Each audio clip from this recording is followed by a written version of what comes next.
सभी प्यारे भाइयों और बहनों को जय हिंद, वंदे मातरम। तो आज के इस वीडियो सेशन में हम बात करेंगे सीआईएसएफ हेड कांस्टेबल भर्ती 2022-23 के बारे में। जैसा कि आप सभी को मालूम है, सीआईएसएफ रिक्रूटमेंट बोर्ड के द्वारा हेड कांस्टेबल मिनिस्ट्रियल के लिए सबसे पहले 540 पोस्टों की वैकेंसी आई हुई थी, लेकिन अब इस वैकेंसी में बढ़ोतरी हो चुकी है। बड़ी खुशखबरी आ चुकी है। अब वैकेंसी की संख्या हो चुकी है 710। करीब करीब यहाँ पर आप लोग देख सकते हैं 150 से प्लस वैकेंसी यहाँ पर ऐड कर दी गई है। बहुत बड़ी खुशखबरी आप लोगों के लिए आ चुकी है। सबसे पहले एक इंटरनल नोटिस के माध्यम से जानकारी दी गई थी। उसके बारे में हमने आपको पहले ही एक वीडियो के माध्यम से बताया हुआ था कि किस प्रकार से वैकेंसी आपकी बढ़ी हुई है। फिलहाल अब की बात करें नए अपडेट की, तो आपका जो ऑफिशियल वेबसाइट है सीआईएसएफ का, वहां पर भी अपलोड नोटिस हो चुका है, जिसके माध्यम से जानकारी दे दी गई है कि वैकेंसी की संख्या अब आपकी बढ़ चुकी है। तो आज का जो हमने पूरा वीडियो सेशन लिया हुआ है, इस वीडियो सेशन में हम कट ऑफ से संबंधित आपको बड़ी जानकारी देंगे। यहाँ पर हम आपको बताएंगे क्या 70 प्लस वाले कैंडिडेट टाइपिंग टेस्ट के लिए बुलाए जा सकते हैं या फिर नहीं बुलाए जाएंगे, और कट ऑफ आपका किस प्रकार से कम जाने वाला है इसके बारे में भी बताएंगे। और इसके साथ साथ आपको लास्ट में ये भी बताएंगे कि इस वैकेंसी का जो रिजल्ट है वो कब तक अपडेट हो सकता है। ठीक है, चलिए वीडियो सेशन को स्टार्ट करते हैं। तो वीडियो सेशन को स्टार्ट करने से पहले मेरी आप सभी लोगों से एक एडवाइस रहेगी कि अगर आप हमारे इस चैनल पर पहली बार जुड़े हुए हैं और आप इस वैकेंसी से संबंधित आने वाली जितनी भी महत्वपूर्ण अपडेटें हैं, इन अपडेटों को सबसे पहले और सही पाना चाहते हैं तो चैनल को सब्सक्राइब करके चैनल के साथ में जरूर जुड़ जाएं। चलिए वीडियो सेशन पर वापस आ जाते हैं और सबसे पहले हम बात करेंगे ऑफिशियल नोटिफिकेशन के माध्यम से आपको बताएंगे कि किस प्रकार से वैकेंसी की संख्या आपकी बढ़ चुकी है। सबसे पहले देखेंगे ये आपका ऑफिशियल नोटिफिकेशन है, जो कि आपको सीआईएसएफ के ऑफिशियल वेबसाइट पर भी मिल जाएगा। लिखा हुआ है कैंडिडेट में refer to the notification of assistant sub inspector stenographer and head constable ministerial in CISF 2022 published on 24 September 2022 para clause 4 of the said notification under the heading vacancies has been revised as under। ये आपकी initial vacancy है, यानी कि जब आपका official notification आया हुआ था उसके माध्यम से जो जानकारी दी गई थी वैकेंसी की संख्या के बारे में, वो आपकी ये है। लेकिन अब आपका रिवाइज्ड कैलेंडर यहाँ पर जारी हो चुका है। बड़ी खुशखबरी आ चुकी है कि वैकेंसी की संख्या में बढ़ोतरी हो चुकी है और सबसे ज़्यादा जो वैकेंसी यहाँ पर इंक्रीज हुई है वो आपके हेड कांस्टेबल मिनिस्ट्रियल में हुई है। स्टेनोग्राफर में बहुत कम यहाँ पर वैकेंसी इंक्रीज हुई है। जैसे कि आप लोग सबसे पहले यहाँ पर असिस्टेंट सब इंस्पेक्टर की वैकेंसी देख सकते हैं। ये जनरल कैंडिडेट के 40 आपकी वैकेंसी थी डायरेक्ट मेल में, लेकिन ये 51 हुई है। एससी की 13 थी, यहाँ पर 15 हो गई हैं। इस प्रकार से आप लोग देख सकते हैं। अगर पहले की बात करें तो 57 वैकेंसी जनरल की थी, अब यहाँ पर आपकी 74 हो चुकी हैं। एससी की यहाँ पर 16 थी, यहाँ पर 18 हुई हैं। एसटी की 8 थी, यहाँ पर 9 हो चुकी हैं। ओबीसी की 31 थी, अब ये 36 हो चुकी हैं। स्टेनोग्राफर में ईडब्ल्यूएस में 10 वैकेंसी थी, अब ये 11 हो चुकी हैं। और पहले कुल 122 वैकेंसियों के लिए वैकेंसी आई हुई थी, आपकी भर्ती आई हुई थी, लेकिन अब ये वैकेंसी की संख्या हो चुकी है 148, यानी कि 148। वहीं हेड कांस्टेबल मिनिस्ट्रियल में बात कर लें तो जनरल में देखेंगे तो आपकी 182 वैकेंसी की संख्या थी, लेकिन अब ये बढ़कर हो चुकी है, आप लोग यहाँ पर देखेंगे 253। वहीं अगर हम बात करें एससी में तो ये आप लोग देखेंगे कि पहले 61 थी, अब ये हो चुकी है आपकी 81। यहाँ पर एसटी में पहले 29 थी, अब ये 38 हो चुकी है।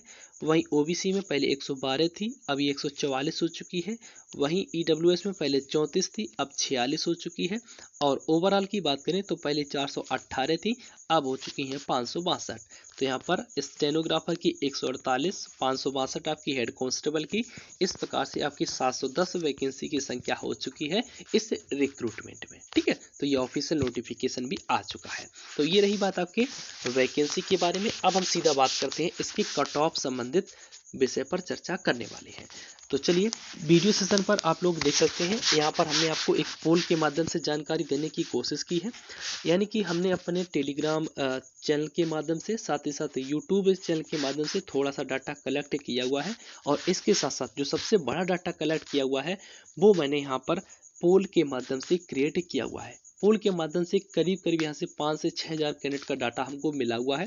उस पूरे डेटा को हमने एनालाइज किया हुआ है। इसके बाद एक्सपेक्टेड कट ऑफ यहाँ पर तैयार किया हुआ है। तो आप लोग सबसे पहले पोल का रिजल्ट देख सकते हैं। हमने पोल यहाँ पर दिया हुआ था योर रा स्कोर CISUB SCM 2022। सबसे पहला वाला जो पोल था ये 50 से 60 नंबर का था, दूसरा 60 से 70 नंबर का था, तीसरा 75 से 80 नंबर का रखा हुआ था, और चौथा जो हमने पोल रखा हुआ था ये 80 से 85 नंबर का रखा हुआ था। इसके बाद पांचवा 85 से 90 का रखा हुआ था। रिजल्ट आप लोगों के सामने है। यहाँ पर 50 से 60 नंबर के बीच में 19% वोट आए हुए हैं, 60 से 70 के बीच में 21% वोट है, 75 से 80 के बीच में 19% वोट है।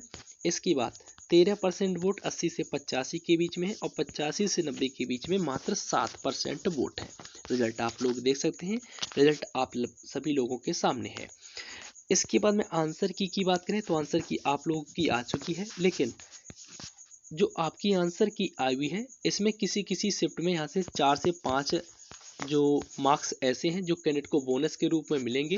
वो इसलिए मिलेंगे क्योंकि आयोग के द्वारा इनके गलत आंसर बताए गए हैं, और जब आपकी रिवाइज्ड आंसर की आएगी तो ये आपके मार्क्स काउंट होकर आएंगे। और जिन भी कैंडिडेट ने यहाँ पर किया हो अथवा ये क्वेश्चन ना किया हो फिर भी उनको यहाँ पर बोनस मार्क्स मिलने वाला है। जैसे कि आप लोग ये मानकर चलिएगा कि अभी के आंसर की हिसाब से आपके मार्क्स आ रहे हैं 70। तो अभी आपकी रिवाइज्ड आंसर की आएगी, और आपके मान लीजिए कि 4 मार्क्स ऐसे हैं जो आयोग के द्वारा गलत बताए गए हैं उनके आंसर, लेकिन जब रिवाइज्ड आएगी तो वहाँ पर ये जुड़कर मिलेंगे, बोनस मार्क्स मिलेंगे, तब ये आपके हो जाएंगे 74। अगर आपको नॉर्मलाइजेशन भी अच्छा खासा मिल जाता है तो आप 80 के आसपास आ जाएंगे, यानी कि आप लोग फाइट करेंगे अच्छे खासे मेरिट के अंदर। तो इस प्रकार से आप लोगों को फायदा भी होगा जब आपके रिवाइज्ड आंसर की आएगी बोनस मार्क्स को जोड़कर। ठीक है, तो यहाँ पर आप लोग रिजल्ट देख सकते हैं। इसके बाद में अब यहाँ पर हम बात कर लेते हैं टाइपिंग कट ऑफ के बारे में। तो अगर आपका अभी स्कोर 75 से 78 नंबर के बीच में आ रहा है और आप जनरल कैटेगरी से बिलोंग कर रहे हैं, तब आपको निश्चित तौर पर टाइपिंग टेस्ट की प्रिपरेशन में लग जाना है, क्योंकि आपका कॉल लेटर निश्चित तौर पर आने वाला है। यही अगर फीमेल कैंडिडेट की बात करें, अगर आपका कैटेगरी जनरल है और अगर आपका स्कोर 70 से 75 नंबर के बीच में है तो आपको भी टाइपिंग टेस्ट की प्रिपरेशन में लग जाना है, अच्छे से अभ्यास करना है, क्योंकि सबसे ज़्यादा जो कैंडिडेट यहाँ पर आउट होंगे टाइपिंग टेस्ट में ही आउट होने वाले हैं। ओबीसी कैटेगरी में बात करें, अगर आप मेल कैंडिडेट हैं और अगर आपका स्कोर 74 नंबर से लेकर 78 नंबर के बीच में आ रहा है, तब आपको भी टाइपिंग टेस्ट के अभ्यास में लग जाना है। वहीं फीमेल कैटेगरी में बात करें और ओबीसी कैटेगरी में, तो ये आपका जो कट ऑफ रह सकता है वो 70 से 74 नंबर के बीच में रह सकता है। एसटी कैटेगरी में बात करें तो एसटी कैटेगरी में जो कट ऑफ जा सकता है मेल कैटेगरी में, आपके मेल कैंडिडेट के लिए आपका 67 नंबर से लेकर 71 नंबर के बीच में जा सकता है। वहीं फीमेल कैंडिडेट की बात करें तो ये आपका जो कट ऑफ है वो 60 से 65 नंबर के बीच में देखने को मिल जाएगा। एससी कैटेगरी में बात करें मेल कैंडिडेट के लिए तो ये कट ऑफ 72 नंबर से लेकर 75 नंबर तक जा सकता है। वहीं फीमेल कैटेगरी में बात करें तो ये कट ऑफ आपका जो जा सकता है टाइपिंग टेस्ट के लिए, ये आपका 60 नंबर से लेकर 65 नंबर के बीच में जा सकता है। तो यहाँ पर मैंने मेल और फीमेल दोनों ही कैंडिडेट का यहाँ पर आपका जो टाइपिंग टेस्ट के लिए एक्सपेक्टेड कट ऑफ है वो बता दिया है। और अगर आपका स्कोर इसके आसपास आ रहा है तो आपको निश्चित तौर पर अभी से ही टाइपिंग टेस्ट के अभ्यास में लग जाना है, क्योंकि अभी आप लोग रिजल्ट देख रहे हैं, आपके सामने है 2019 वाली वैकेंसी का स्किल टेस्ट का। यहाँ पर बहुत ज़्यादा कैंडिडेट आउट हो रहे हैं स्किल्ड टेस्ट में। ठीक है, तो ये आपका कट ऑफ रहने वाला है। इसके बाद में अब हम बात कर लेते हैं इसके रिजल्ट के बारे में कि इस वैकेंसी का रिजल्ट कब आउट होगा। तो रिजल्ट में थोड़ा सा डिले इसलिए होने वाला है क्योंकि अभी जो CISUB रिक्रूटमेंट बोर्ड के द्वारा जो वैकेंसी यहाँ पर संपन्न कराई जा रही है वो आपकी 2019 वाली कराई जा रही है। इस वैकेंसी का स्किल टेस्ट हो रहा है। सबसे पहले इस वैकेंसी के स्किल टेस्ट समाप्त होंगे। इसके बाद अभी CISUB फायरमैन कांस्टेबल भर्ती का भी रिजल्ट आउट हुआ है, तो उस वैकेंसी का DB होने वाला है। इन डॉक्यूमेंट वेरिफिकेशन वो करीब करीब 1 महीने के आसपास चलेगा। तो आपका जो ये पूरा नवंबर का महीना है इसमें आपका जो CISUB फायरमैन वैकेंसी है इसका DB होगा, और ये आपका दिसंबर के फर्स्ट वीक तक भी जाने वाला है। आप लोग ये मानकर चलिएगा कि दिसंबर का जो मिड है यानी कि यहाँ पर 15 दिसंबर से लेकर आपका लास्ट वीक ऑफ दिसंबर के बीच में रिजल्ट आपका जारी होगा। उससे पहले आपका रिजल्ट जारी होने वाला नहीं है, ठीक है। क्योंकि अभी सीआईएसएफ रिक्रूटमेंट बोर्ड के पास में ऑलरेडी 2 वैकेंसियां ऑन गोइंग हैं, जिनके आपके जो टाइपिंग टेस्ट है, साथ ही साथ अभी डीबी होगा फायरमैन का, ये दोनों आपके वर्क सबसे पहले होंगे। इसके बाद ही आपका रिजल्ट यहाँ पर आउट होने वाला है, ठीक है। तो यहाँ पर हमने आपको संपूर्ण जानकारी दे दी है आपके कट ऑफ से संबंधित, साथ ही साथ रिजल्ट से संबंधित, आपके सीआईएसएफ हेड कांस्टेबल भर्ती से। तो अगर आपका राज स्कोर 70 प्लस है और 3 से 4 क्वेश्चन यहाँ पर आयोग के द्वारा गलत है, तो आपको अभी से ही टाइपिंग टेस्ट की प्रिपरेशन में लग जाना है। अब मिलेंगे आप सभी लोगों के साथ में किसी नेक्स्ट वीडियो अपडेट के साथ में। तब तक अपने सभी प्यारे भाइयों और बहनों को जय हिंद, वंदे मातरम।